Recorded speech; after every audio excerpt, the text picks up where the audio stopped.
خواجہ معین الدین چشتی اجمیری رحمت اللہ علیہ بہت بڑے بزرگ ہیں، بزرگی کے ہم انکار نہیں کر رہے ہیں، لیکن اس کے نام کے آگے کیا ہے؟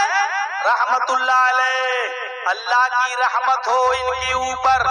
میرے بھائیو، اللہ کے نبی بڑے بڑے گناہوں کا نام لے لے کر مٹا رہے ہیں۔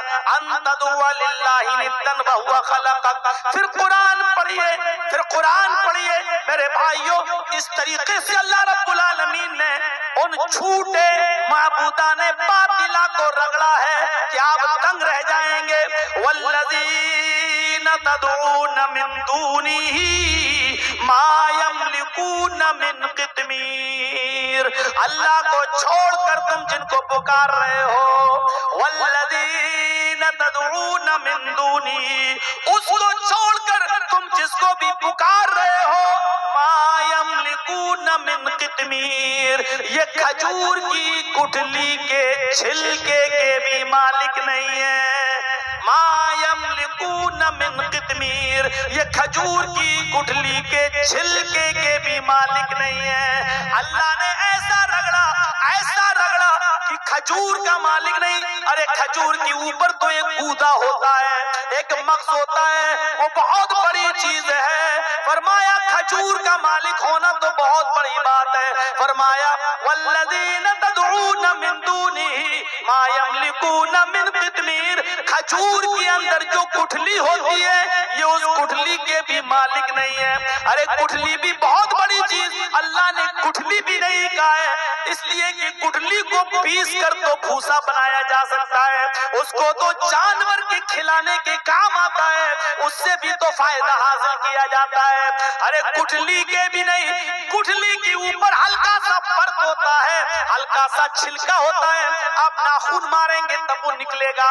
فرمایا یہ اس چھلکے کے بھی مالک نہیں ہے۔ والذین تدعون من دونہ ما یملکون من قطمیر، کھجور کو چھوڑو، کھجور کی گٹھلی بھی چھوڑ دو، کھجور کی گٹھلی کے چھلکے کے بھی مالک نہیں ہے۔ ایسی جگہ پہنچا دیا اللہ رب العالمین نے، ایسی جگہ پہنچایا ان الذین تدعون من دون اللہ لن یخلقوا ذبابا، اللہ کو چھوڑ کر تم جن کو پکارتے ہو یہ سب مل جائیں، ولو اجتمعوا لہ، سب مل جائیں، اللہ کو چھوڑ کر تم جن کو پکارتے ہو یہ ایک مکھی بھی پیدا کرنے کی طاقت نہیں رکھتے۔ ولو اجتمعوا، سب کی سب جمع ہو جائیں، کشمیر سے کنیا کماری تک، بریلی سے بغداد تک، پوری دنیا کے سارے اکٹھے ہو جائیں، یہ سب مل جائیں تو ایک مکھی بھی پیدا کرنے کی طاقت نہیں رکھتے۔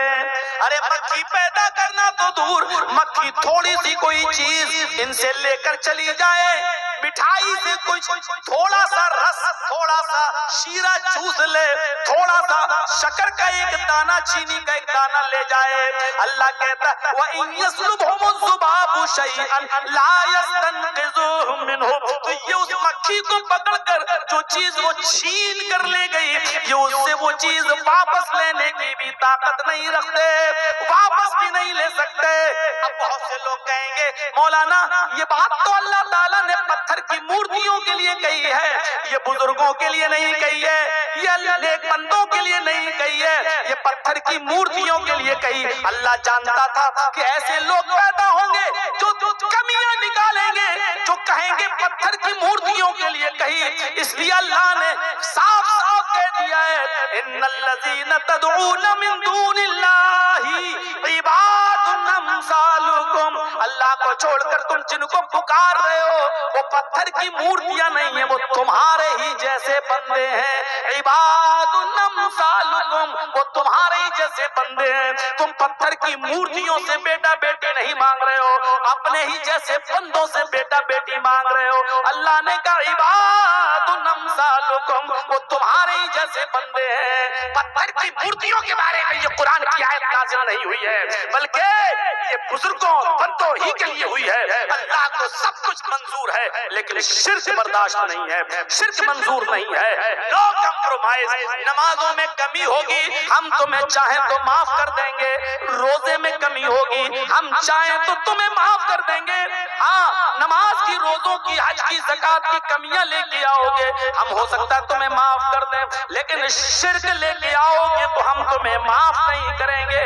ان اللہ لا یغفر ان یشرک بہ ویغفر ما دون ذلک لمن یشاء. اللہ شرک کو معاف نہیں کرے گا, اس کے علاوہ جس کو چاہے گا اللہ معاف کر دے گا, لیکن شرک کو اللہ معاف. بڑے بڑے گناہوں کا نام لے کر اللہ کے نبی صلی اللہ علیہ وسلم نے مٹایا ہے. اس لیے آپ بہولا با کتاب بجتا بڑے بڑے گناہوں کو مٹانے والے ہوں گے. آپ محمد بھی تھے, آپ احمد بھی تھے, آپ ماہی بھی تھے. اور محمد کا معنی کیا ہے؟ جس کی سب سے زیادہ تعریف کی جائے. دیکھیے دو لفظ ہیں محمد اور احمد. محمد کا معنی جس کی تعریف سب سے زیادہ کی گئی ہو, اور احمد کا معنی جس نے سب سے زیادہ تعریف کی ہو. دو لفظ یاد رکھیے گا. محمد جس کی تعریف سب سے زیادہ کی گئی ہو, اور احمد کے معنی جس نے اللہ کی تعریف سب سے زیادہ کی ہو. یہ دونوں نام محمد پر فٹ بیٹھتے ہیں صلی اللہ علیہ وسلم. اللہ کے نبی کی تعریف سب سے زیادہ کی گئی. انسانوں میں, مخلوقات میں سب سے زیادہ کس کا نام لیا گیا؟ محمد رسول اللہ صلی اللہ علیہ وسلم کا. آپ صبح اٹھتے ہیں, آپ دیکھیے صبح آنکھ کھلی آپ کیا پڑھیں گے؟ الحمدللہ الذی احیانا بعد ما ماتنا والیہ النشور. یہ صبح اٹھتے ہی آپ کی دعا شروع ہو گئی ہے. اب آپ دیکھیے, اب آپ صبح اٹھنے کے بعد سب سے پہلے وضو بنائیں گے, بسم اللہ. جب بسم اللہ کہہ کر آپ وضو بنائیں گے تو وضو کے بعد کی جو دعا پڑھیں گے اس میں محمد رسول اللہ کا نام لیں گے. کیا کہیں گے؟ اشہد ان محمدن عبدہ ورسولہ. اللہ کے نبی کا نام. کتنا نام لیا جاتا ہے. پوری دنیا کا مسلمان وضو کے بعد کی دعا پڑھتا ہے, اور نہ پڑھتا ہو تو یاد کر لینا چاہیے نبی کا نام. اب اذان کے الفاظ ادا ہو رہے ہیں. اللہ اکبر, اللہ اکبر, اشہد ان لا الہ الا اللہ. آواز آتی ہے, او میرے بندے تو نے میری کبریائی کا اعلان تو کر دیا. اللہ اکبر, اللہ اکبر, او میرے بندے تو نے میری کبریائی کا اعلان تو کر دیا. اشہد ان لا الہ الا اللہ, او میرے بندے تو نے میری وحدانیت کا اور میری توحید کا اقرار تو کر لیا, لیکن ابھی میرے نبی کی رسالت کا اقرار نہیں ہوا ہے. اے میرے بندے, تیری اذان اس وقت تک مکمل نہیں ہوگی جب تک کہ تو میرے نام کے ساتھ ساتھ میرے حبیب کا, میرے مصطفیٰ کا نام نہیں لے گا. اور یہاں نام لینا پڑتا ہے اشہد ان محمد رسول اللہ. اگر اس بات کی گواہی دے رہے ہو کہ اللہ کے علاوہ کوئی معبود نہیں, تو اس بات کی بھی گواہی دو کہ محمد اللہ کے رسول ہیں. اس کا مطلب یہ ہے عبادت صرف اللہ کی ہوگی اور اطاعت صرف محمد رسول اللہ کی ہوگی. نماز تو اللہ کے لیے پڑھی جائے گی, یہ عبادت ہے, لیکن نماز کیسے پڑھی جائے گی یہ طریقہ جناب محمد رسول اللہ کا ہوگا. یہ اذان کا مطلب ہے اللہ اکبر, اللہ اکبر. نماز پڑھنے آنا ہو تو یہ مان کر آؤ. اذان کیوں دی جاتی ہے؟ لوگوں کو خبر کرنے کے لیے نہیں. اصل وجہ کیا ہے اذان کی؟ اللہ اکبر, اللہ اکبر, اللہ سب سے بڑا ہے, اللہ سب سے بڑا ہے. جب اللہ کو سب سے بڑا مانتے ہو تو اپنی دکان بند کر دو. اللہ کو سب سے بڑا مانتے ہو تو اپنی کھیتی باڑی چھوڑ دو. اللہ کو سب سے بڑا مانتے ہو تو اپنی فیکٹری کو چھوڑ دو. اللہ کو سب سے بڑا مانتے ہو تو بینک میں اگر سروس کر رہے ہو تو بینک کی نوکری اسی وقت بند کر دو اور آؤ مسجد کی طرف. اب اللہ کو بڑا مانتے ہو تو آؤ گے, اور اللہ کو بڑا نہیں مانتے ہو گے تو تم نہیں آؤ گے. اگر اللہ اکبر کی آواز سننے کے بعد بھی تو اپنی دکان کھولے رہا, بیٹھا رہا, تو اس کا مطلب یہ ہے کہ تو نے اللہ کو بڑا نہیں مانا, اپنی دکان کو بڑا مان لیا.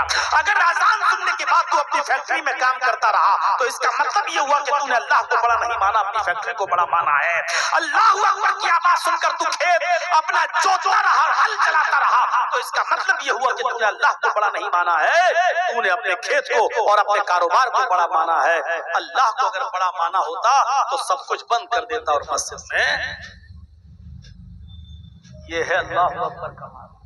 اور دو بار کس لیے؟ ہاں اگر نہ سنے ہو تو ایک بار اور سن لو، اللہ اکبر اللہ اکبر، اللہ سب سے بڑا ہے، اللہ سے بڑا کوئی نہیں، بس کافی ہے۔ اب بار بار تمہارے پیچھے گنگا نہیں بہ رہی ہے کہ ہم لاٹھی لے کے جائیں گے، آنا ہو تو آؤ۔